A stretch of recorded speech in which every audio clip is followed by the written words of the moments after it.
Did you know that Spotlight On is completely self-funded by the team that produces it? We're always looking for ways to keep the podcast self-sufficient without sacrificing the listener experience or the integrity of the show. The best way we could think to do that was to ask for the support of our listeners. Please consider making a donation to help cover our annual operating expenses. Go to spotlightonpodcast.com and click the word donate. If you can, please do. If you cannot, please don't worry about it. Just continue to enjoy the show. We're happy to have you as a listener. Thanks.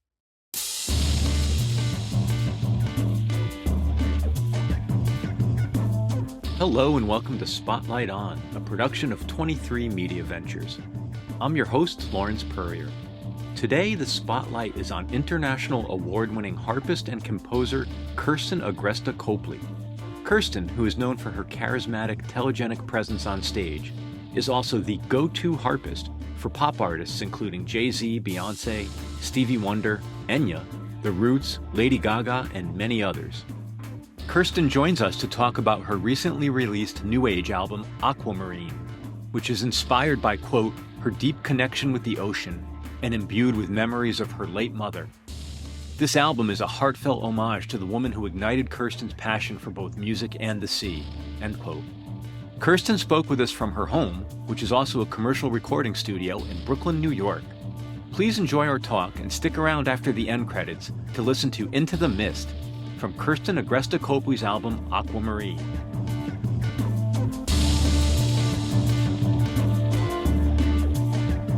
Nice to meet you. Nice to meet you as well. Thank you so much for having me on your show. Yeah, welcome. Are you in that beautiful studio that I see in the photos online? Yes, I am. Yes. Oh my goodness. I mean, I guess it could be two things happening, but I was going to say either the studio is absolutely stunning or you have the best photographer in the world. Well, it could be a little bit of both. I mean, a little bit of both. Always do their job very well too, but no, the studio is absolutely incredible. And I feel very fortunate to have it in my home and for others to be recording here as well. So yeah, that's what I was going to ask. So it doubles as your home? it is, yes. We have a townhouse in Bushwick, and we got renovated the bottom level of the home to be a full working tracking studio. So we have a live room, which I'm sitting in right now, and then there's a separate control room. Even the last track on my new album was recorded live with the two strings, with the cello and the violin, trio style, right in this room that I'm sitting in. Wow. Obviously, we're together today to talk about that album, but I wonder if maybe I could put any further exploration of that on hold for a minute, just to talk a little bit about who you are, where you come from, and that kind of stuff. You're in Bushwick now, but where'd you start? Where are you from? I grew up in a suburb of Detroit called Bloomfield Hills. It was a lovely place to be musically and all else because there were a lot of amazing school, revered youth orchestras, which I was a part of, and a pretty burgeoning music scene as well. So great place to grow up. How does one come to be introduced to the harp? I have this stereotypical sense, probably from my own experience of, kids get introduced to piano or kids discover guitar, but how does one have a harp placed in their hand for the first time? Or how does one become seated at a harp, whatever it is you do to play that? I think everyone has a different story if you ask them that as a harpist. But as you mentioned, piano was actually my first instrument. My mother was very integral in my musical aspirations and my further career. She actually started me on the piano when I was 18 months old. And she sat me on her lap and taught me how to play fine middle C and to play some very simple pieces as a very small child. And then subsequently, we had a lot of really unusual musical instruments hanging around my house because she was interested in all of them. She was a musician as well. And a harp made its way into my home. It was a small troubadour harp, which meant that it was more of a folk instrument with levers instead of the grand concert harp that you would see in the back of an orchestra. She really bought it for her own enjoyment, but it turns out that her precocious, curious child at 5 years old decided that she really liked it too. And the rest is history. She found me a teacher locally, which was the principal harpist with Detroit Symphony at the time. It just blossomed from there. Do you remember what attracted you to it initially? Probably that it was the first new thing that was in the living room. And I think I always wanted to try out everything that was at my disposal, so to speak. It was really like a playground for me musically because there were recorders and guitars and a guitarrón and a marimba. And I mean, just all sorts of different things, violin, a flute. I mean, these are endless entertainment for a child. I think the harp was definitely the most unique of them and also the most challenging. And I think that I wanted that, or maybe unknowingly desired that challenge. Were you and was your mom, were you the type of people that could pick up any of those instruments and get them to make a usable sound? Yes, absolutely. I was always bitter about those people. I always struggled just to stink. And playing in bands and stuff as a teenager, there's always that one person that can pick up any instrument and get a functional melodic sound or what have you. Well, I'll say functional sounds. I don't think I could necessarily make a career out of all of them. Well, that's okay. Certainly, there was a limit as to what I was able to do on a lot of them. But the piano and the harp both were primary instruments for me when I was growing up. If we could just detour for a moment to talk about some specifics around the harp, because I don't want to assume there's certainly limits to what I know, but I also would like to, on behalf of listeners, help them a little bit understand about the harp. Could you talk a little bit about the mechanics of playing the harp?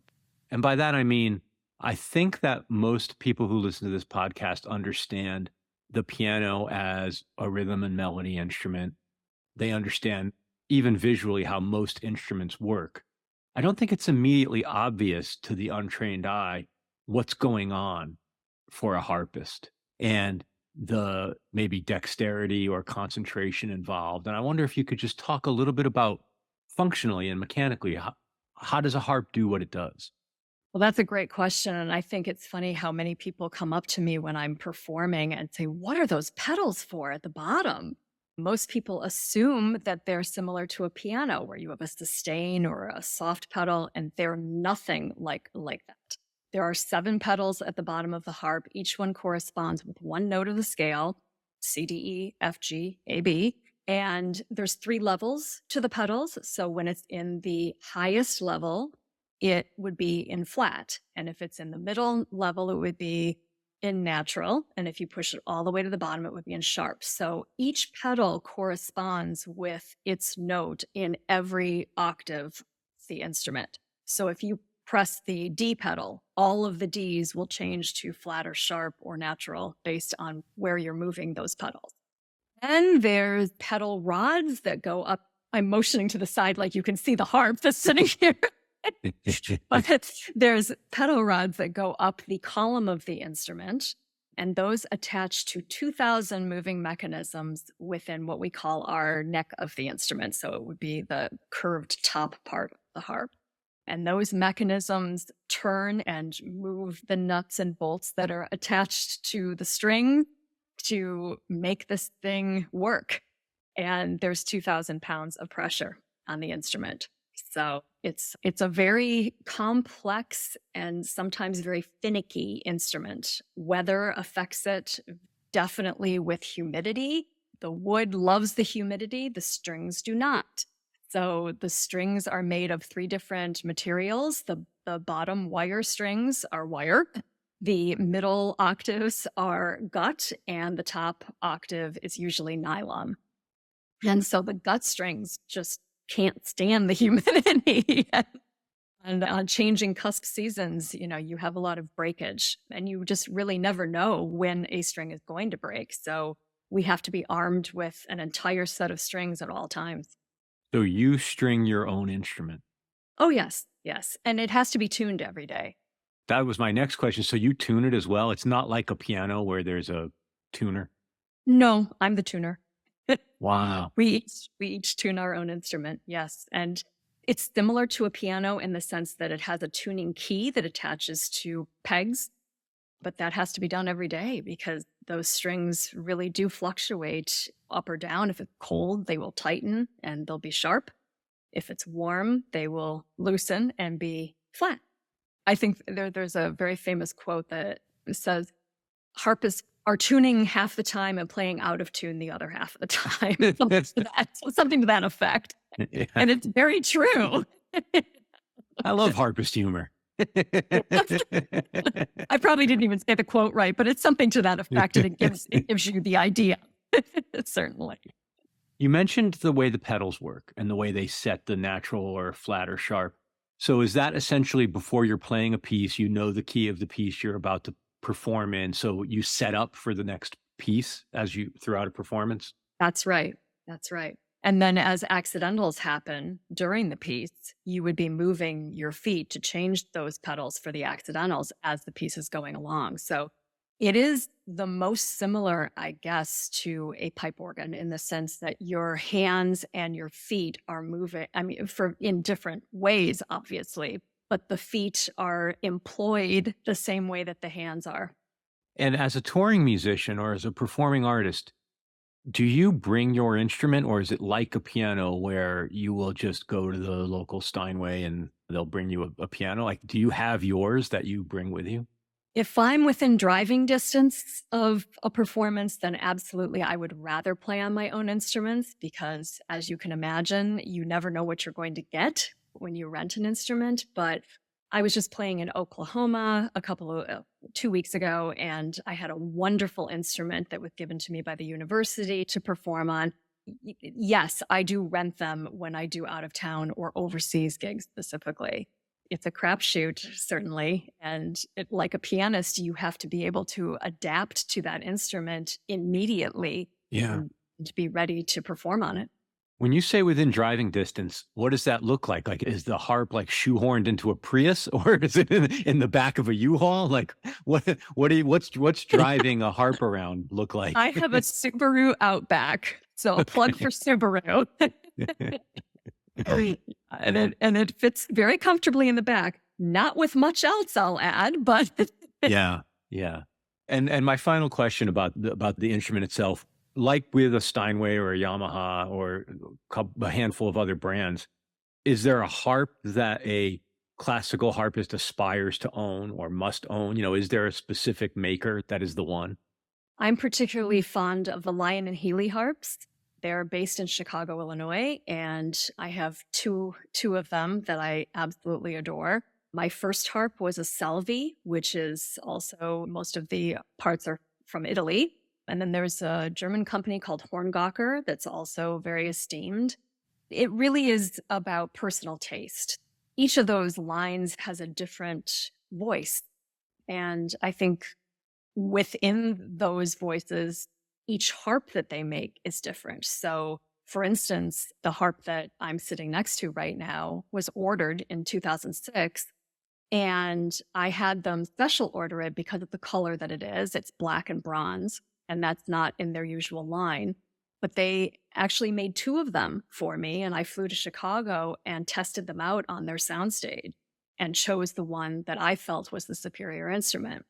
It's really a very unique process, I think, and also a very personal one.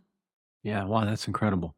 Can you tell me a little bit about your classical training? And specifically what I'm interested in, when I talk to musicians with a classical background, I tend to get one of 2 versions of a story.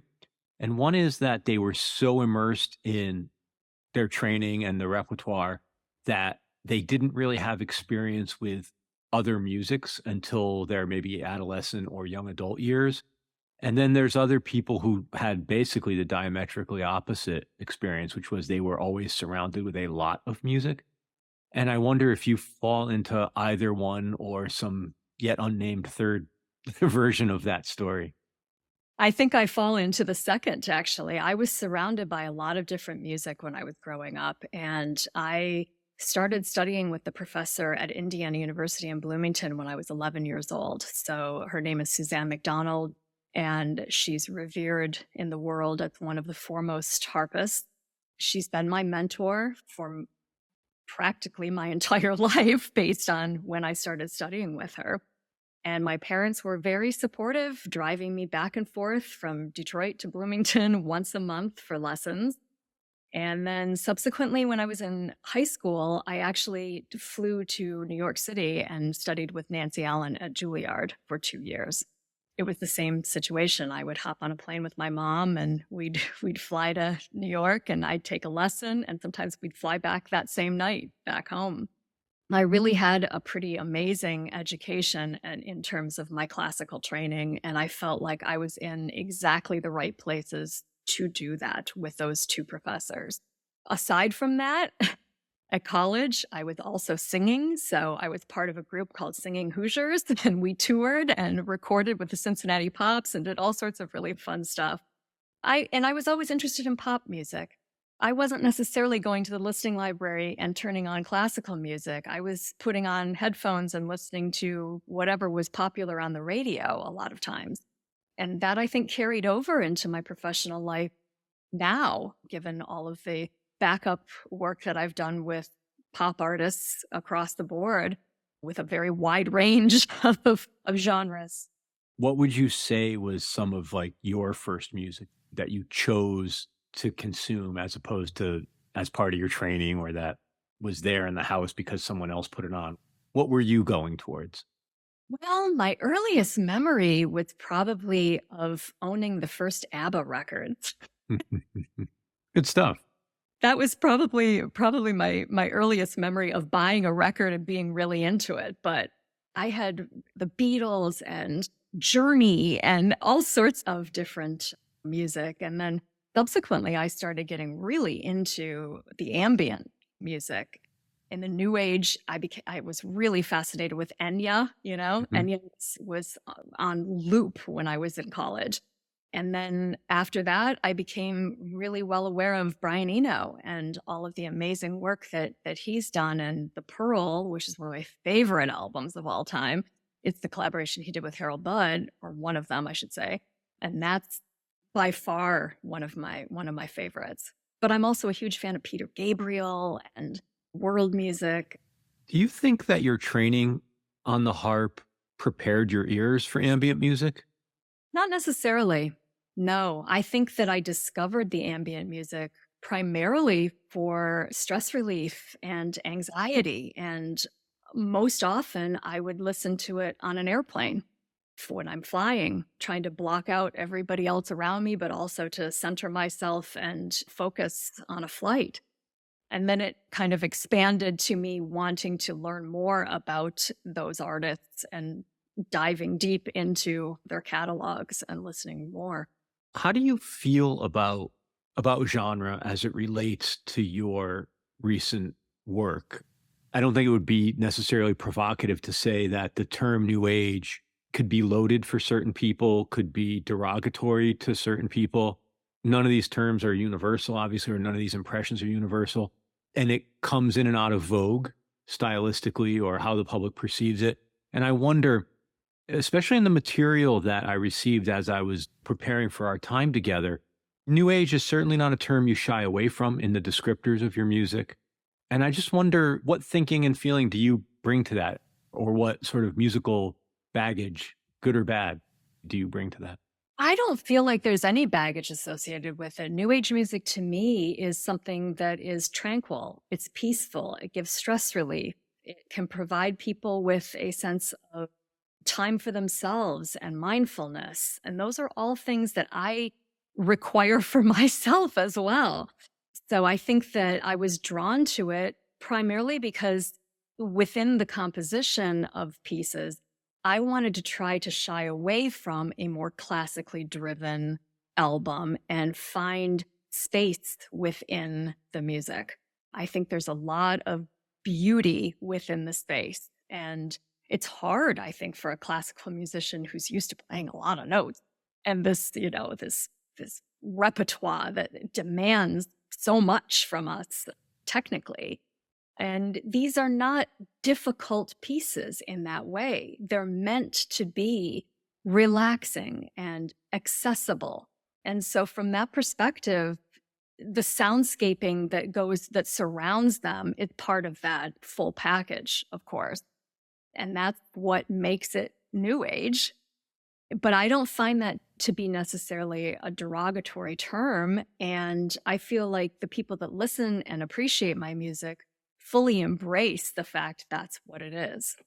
I've always been concerned for artists that do create under that genre is that there's a certain section of the audience that, at their own loss, self-selects themselves out of new age. You know what I mean? I've often thought that as soon as an artist picks up the ambient label, they sort of get some audience back because because there's a, let's call it a hipsterism or whatever it is. I'm not articulate enough this afternoon, but there's some element of, oh, I'll listen to an ambient album, but I won't listen to a new age album, and it could be the exact same album. We just put a different sticker on it. Well, because my music tends to be a little bit more melodic, I think that it is ambient to a certain degree. And some of the songs on this particular album are more ambient than they are new age. So there's a little bit of a combination going on there. I don't know what to say about that, except that I hope that listeners will find what it is that moves them and speaks to them through the music. I do as well. For most artists, I mean, genre is such a difficult thing, and it's difficult to talk about oftentimes with the creators of the music, because as I'm sure you know, some artists reject the conversation entirely, and others are very aware that like they're within a tradition and they're very happy to be in that tradition, and it's what they've devoted their energy to. It's, I think, a complex topic for a lot of musicians and listeners. It is. And I can understand that there's perhaps a not necessarily positive feeling towards new age if you're thinking about certain artists that you find a little woo-woo. But I think it also expands. It has a wide range and a wide breadth. And I think that's part of the joy of discovering the new music within it.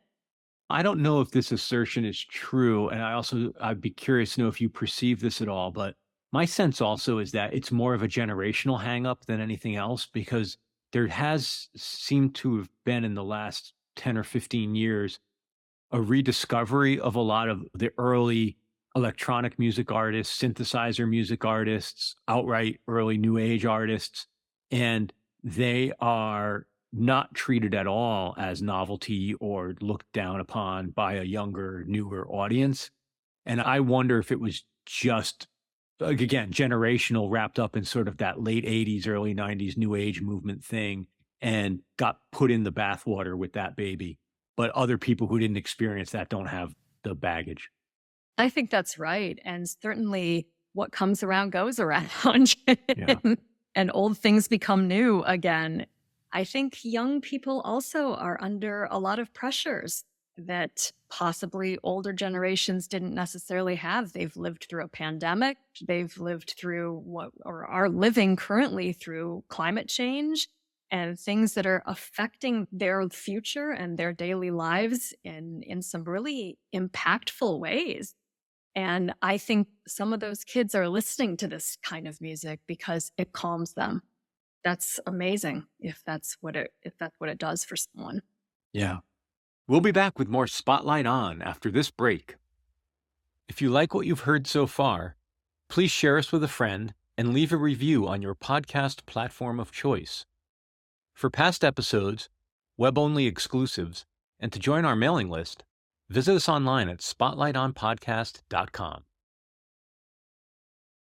And now, back to Spotlight On. Tell me about the genesis of your new album. And again, especially with instrumental music, to read about the intention and perhaps the narrative behind instrumental music is something I actually very much enjoy. And again, some people don't like to deconstruct it necessarily. They'll let the music speak for itself. But I know you've introduced some of the narrative around this work being inspired by some shared interests with your mom, as well as the inspiration and support she provided you. I wonder if you could just talk a little bit about what was day one at the beginning of this project, and where did you start and why? Day one was writing Into the Mist, which is ironically the last song track on the album. It was born out of the growing knowledge that my mother was disappearing off of this mortal coil. It was a difficult time. It really allowed me to express the emotions that I was having, which varied from day to day through music and through these compositions. So each one kind of came along during about a 2-year process.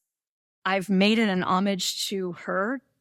She passed away in January, so it's an homage to her because she was the foremost supporter of my musical career. But we also shared this beautiful affinity for the ocean and for conservation.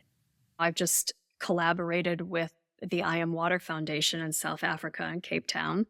It's amazing to be able to use this music also to bring awareness to that cause. But I think the cause was born out of the time that she and I shared near water. I grew up in Michigan. It's the Great Lakes state. My mother, as a side note, was Miss Michigan 1957. And one of the wonderful things that she was able to do during her reign as Miss Michigan was to cut the ribbon for the Mackinac Bridge, which connects the lower peninsula to the upper peninsula of Michigan. And being up north, visiting Mackinac Island and Traverse City, where she was born and raised, picking up Petoskey stones and trying to find them. They're very elusive, and it's a whole trick to try to find them in the water and then polish them. That was, when I was very little, those are my first memories of being by water. But then we had shared experiences on holidays going to Florida to visit my extended family for Christmas and New Year's. And we would take long walks on the Gulf of Mexico and pick up shells and share stories about life and love and really bonding over those moments. So I think that was really how that became part of my story with this album. Were you able to share any of the music with her? No, I was not. And none of it had been recorded before she passed. So Wow. Hopeful that somehow she can hear it on the other side, but That's fair. but no, she knew that I was working on this project, but she was never able to hear it. When you talked about the 2-year compositional process, what does that look like for you? Do you sit down with pen and paper and write? Are you recording pieces? What's your compositional process, or what was it for this project? For every project that I compose for, it's pretty much the same. I have an amp and a guitar pedal called Eventide Space that I hook up with my pickup. That is what allows me to compose the pieces in a manner where I can hear the decay of where I need to leave the space after something is ringing.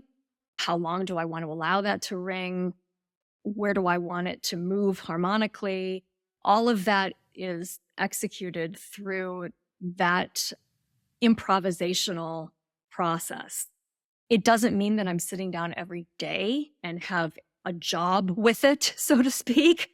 It comes to me when I feel like I have something to say. I can read a poem or see a flower, or, anything can be inspiration for it. And if that happens, I try very hard to at least leave myself a voice memo and sing it into my iPhone.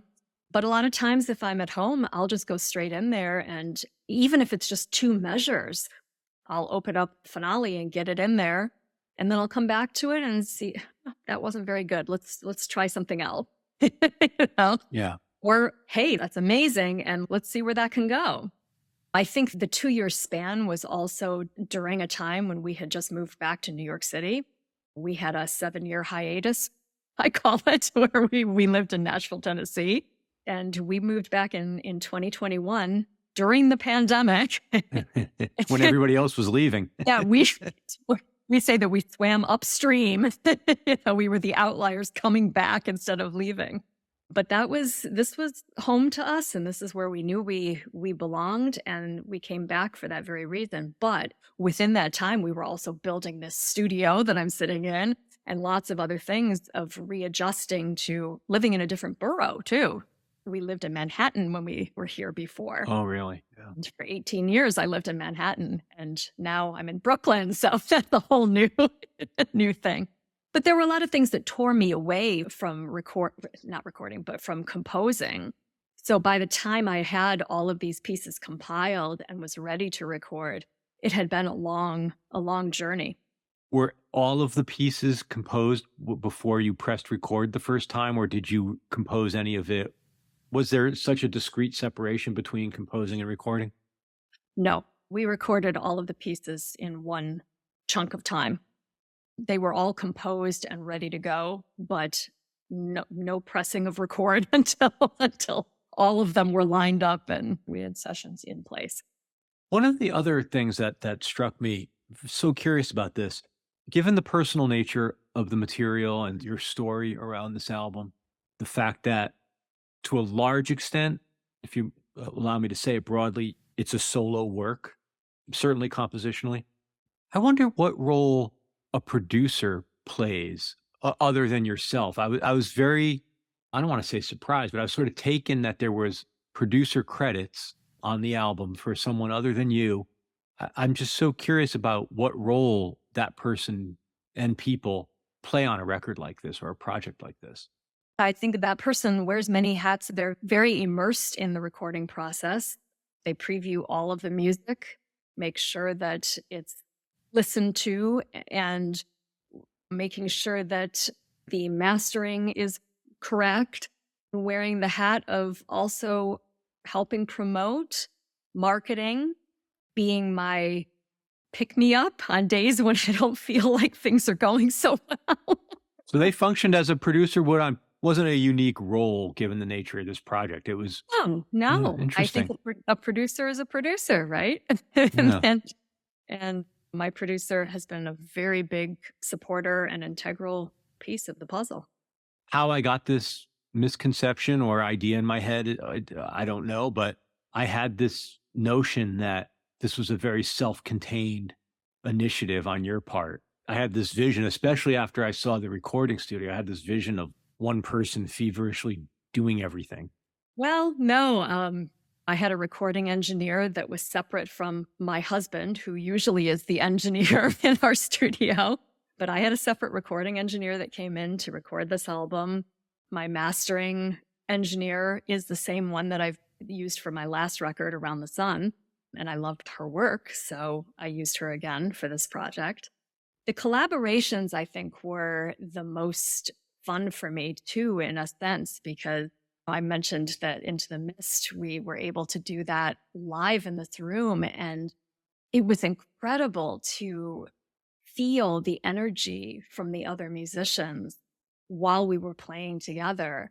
And it inspired the cellist to say, hey, I have some ideas for overdubs for the cello part, and played these gorgeous colors and tones that made the record, and they're mixed in. It was an interesting development, and I think a natural progression for me to start to think about adding other instruments into my work, because most of the body of my released compositions are solo. Yeah. So this is new for me, but it's also one that I'm really appreciating and probably will do a lot more of. Yeah, I was going to ask you, does it strike you as the beginning of perhaps a next phase or the beginning of something you want to do more of? I think it certainly could be. It would be difficult to talk about this record without talking about the sonics. It's a beautiful, beautiful sounding record. And between that room you're sitting in, the mixing and mastering engineers, it's really stunning. It sounds beautiful. Thank you so much. Yeah, you get the sonic range of the instrument. I would actually say for anyone who's not familiar with what a harp can sound like, or if they have an idea what they think a harp sounds like, to hear it in such a wide open landscape is really something else. It's so beautiful. That's something that is very dear to me, is the soundscaping. And that is done by my husband, Mark Copely. He's a very talented engineer that has a lot of unique and vintage, in some cases, outboard units. And he also has some tricks, and I call it his secret sauce that I never give away. But there's a lot that goes into it, and it's multi-layered, and a lot of people think that there are keyboards and that somehow those soundscapes are created by some sort of, keyboard effect. And I can tell you there is 100% no keyboard on any of my albums. All of it is done by the crafting of that mixing board. Are you multi-tracking? No, there are not overdubs in terms of the harp either. There might have been one or two where there was something high that I couldn't play at the same time that I was playing something low, So I take that back. There might have been an overdub or two of the harp, but no, truthfully, most of them are recorded straight through. And what you hear behind them is all about the mixing. That's great to know, because the first time through that I listened to the album, I did not look at the packaging and the credits. And I had a very similar reaction. I was like, this can't be one instrument. Especially earlier in the album, before it was obvious there were some other collaborators. But there were points where I was like, it was almost like a synth pad sound, like just this ambient swell that was underneath some of it. It was really crazy. Wow. But there was just a blog that came out that said, when the piano and the other instruments come in, and I wrote back, no. You need to edit that. That's not accurate. There are no pianos. There are no other instruments. It's just the harp and the bell.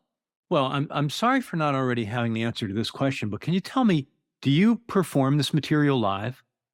I can. It will never replicate the album in its raw form, but because of that space pedal, I do have the ability to program the pedal to at least give me part of what you would hear. And to be honest, that's what I write with anyway, so I'm comfortable using that in a live setting.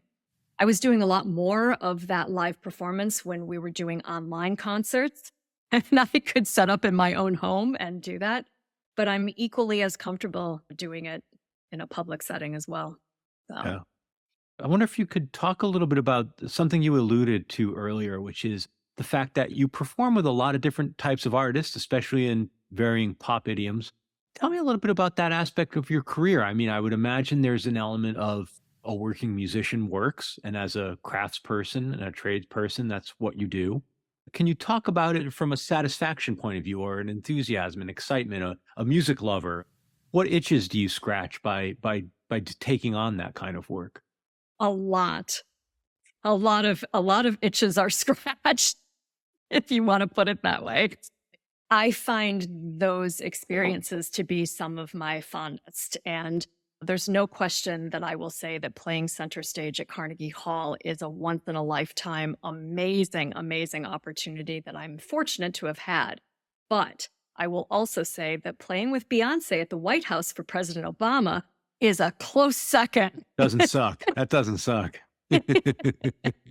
No, and each one of the artists that I've worked with have had a very different feel of how they are as an artist, how their performances are, what my responsibility is within the context of that performance.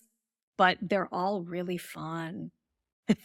And I have nothing bad to say about any of them, because it's an experience that is just so out of the box and so different from what classical artists usually get to do. Yeah. And I've been really fortunate to have had a pretty balanced, eclectic career in that way. I wonder, do you ever get a call from an artist or an artist's representative and have the reaction of, I wonder how do I fit in with this? Or how does my instrument fit in with this? What's that experience like when you know Beyoncé wants you to perform with her? Do you know what's going on?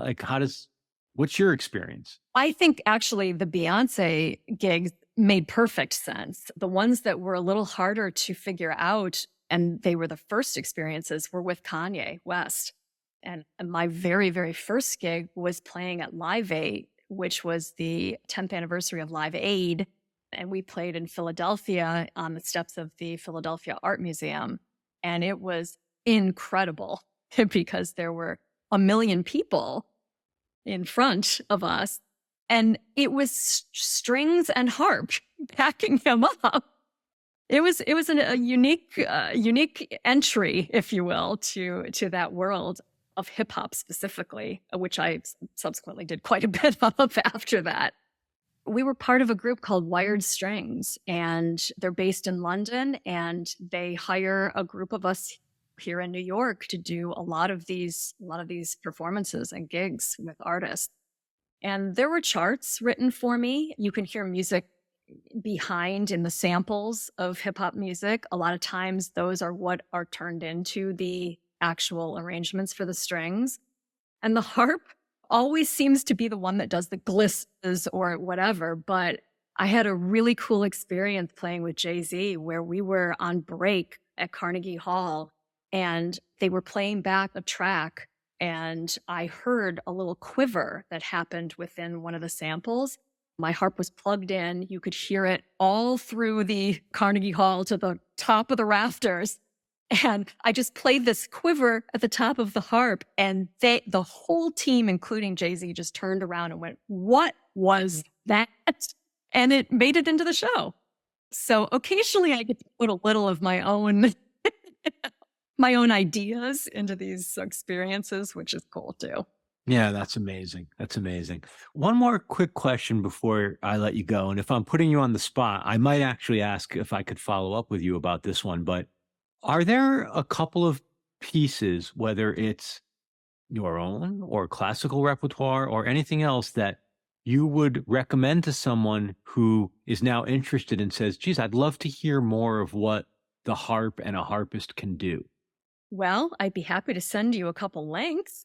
That would be wonderful. That would be, well, we can include them in the show notes. We'll include them in the show notes. Sure, Yeah. I would be happy to do that. I think there's some really interesting music that's out there right now. And I think that there are many different harpists doing lots of different unique things with the instrument. So it's a versatile instrument and it's underutilized. And I think that's something that we all need to shed light on as musicians. Is there much repertoire in the classical realm written for the harp, or is the harp mainly an accompaniment instrument? No, we have a pretty substantial standard rep that we have for us to study.